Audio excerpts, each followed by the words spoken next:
Can you all hear me okay? Mic's working? Good. All right. Well, good morning. Thank you for coming this morning. My name is Tabitha Woodruff. I'm the advocate for the Ohio Public Interest Research Group. Ohio PIRG is a statewide, nonpartisan, nonprofit public interest organization that focuses most of our energies on consumer protection. Joining me today is Tracy Mehan. She's of the Center for Injury Research and Policy here in the Research Institute at Nationwide Children's Hospital. After my presentation, followed by her comments, we'll open up for questions. And then if you need a private moment with us to get some television time, just let us know. Today we're here to release Ohio PIRG's 27th annual Toy Safety Report, Trouble in Toyland. Over the last 27 years, this report has led to at least 150 recalls and other actions to get dangerous toys off our shelves. We'd like to cover two things today. First, the progress that we've seen this year in addressing toy hazards. Second, what kinds of toy hazards are still on the market today. In 2008, policymakers responded to an unprecedented wave of toy recalls by passing a law to revamp the Consumer Protection Safety Commission so it can better protect America's kids from unsafe toys. In addition to expanding the Tiny Commission's budget and staff, the new law gave the Commission more tools to speed recalls of dangerous toys, including a publicly accessible database of potential hazards, www.saferproducts.gov, which went live in 2011. The new law also banned toxic metals and phthalates from many types of toys and children's products, and also required mandatory testing of toys and other children's products by manufacturers. This fall, Ohio PIRG's researchers still found hazards on toy shelves as we put together our 27th annual report here, Trouble in Toyland. This year we also worked on our interactive website, which is www.toysafety.mobi. You can access this on your home computers or on your smartphones. This gets toy safety to your very fingertips even as you're out shopping for the holiday season. Consumers can use this website to report toys that they found unsafe so that we can research it at PIRG and notify the CPSC. I want to demonstrate 5 different hazards today that Ohio PIRG researchers found in stores in the past months. First, I'll go over some choking hazards, then lead in toys, then a toxic chemical in plastics called phthalates, then magnetic toys, and finally excessively noisy toys. Now, we all know that toddlers put everything in their mouths. Between 2005 and 2010, over 50 children have choked to death on balloons, balls, toys, or parts of toys. In this past year, the Commission has recalled more than 86,500 toys and other children's products on toy shelves because of choking hazards, the leading cause of recalls.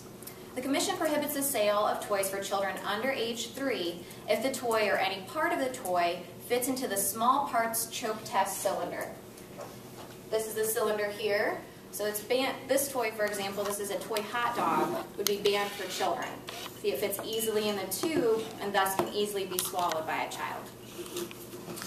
This toy comes from a breakfast food set from Walmart that I picked up right here in Columbus. The law also requires a prominent explicit warning label for toys for kids between ages 3 and 6 if they contain small parts. Now I'm going to show you a toy set here. This large set here, picked this up at Toys R Us just yesterday. Within this set, there were a couple choking hazards. Again, the small hot dog, which easily fits into the test tube cylinder there. But this demonstrates an area where the law needs to be improved and strengthened. So the way this works is there is the choke tube cylinder. If any toy fits into this, it must be labeled as a choking hazard and inappropriate for children under age 3. This is the small ball test. So while this is 1.25 inches, this is 1.75 inches. So notice here, this toy strawberry, it passes this test. So it's considered appropriate for children over the age of 3. However, it would fail the small ball test.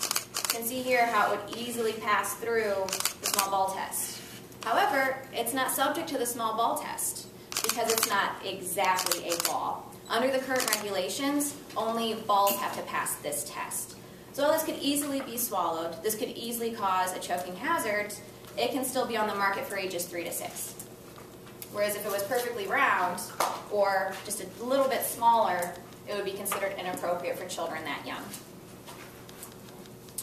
We often hear reports of near choking due to small parts that are legal. So we're telling CPSC, make the choke tube bigger. We tell parents and caregivers, here's an easy test. It's more reliable to test a toy to see if it's a choking hazard if you just use an empty toilet paper tube. So take that empty toilet paper tube with you shopping, the toy passes through, it's going to be a choking hazard. Now, while most choking hazards and accidents that occur come from really small children, children ages 9, 10 can still and will still be found in the emergency room because of choking hazards. Now I want to talk about lead and other toxic metals in children's toys and jewelry. We're all familiar with the dangers that lead poses. Lead's been banned in paint since 1977 and in gasoline for nearly as long. Lead is a powerful neurotoxin that can cause chronic problems. It lowers IQ and causes other behavioral issues. The new toy safety law imposes tough safety limits for lead and other metals in paint and lead in children's products. Our review of the past year's recalls show that the Commission has recalled about 13,970 toys or other children's products for violation of the lead paint standard. Ohio PIRG researchers sent toys purchased at national retailers to a laboratory to investigate if they contained the toxic heavy metal lead. We found only one toy nationally that exceeds current limits. This toy here, Morphabot, found him over at the dollar store over on Sawmill Road. This toy in particular found that there are 180 parts per million, that's 180 ppm of lead in this toy.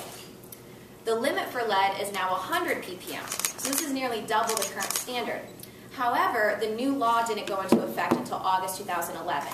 So if in fact this was manufactured before August 2011, it's subject to the old standard, 300 ppm, and can legally still be sold in stores, even though new toys are held to a higher standard. So you may still be finding these lead-laced toys under your Christmas trees this year.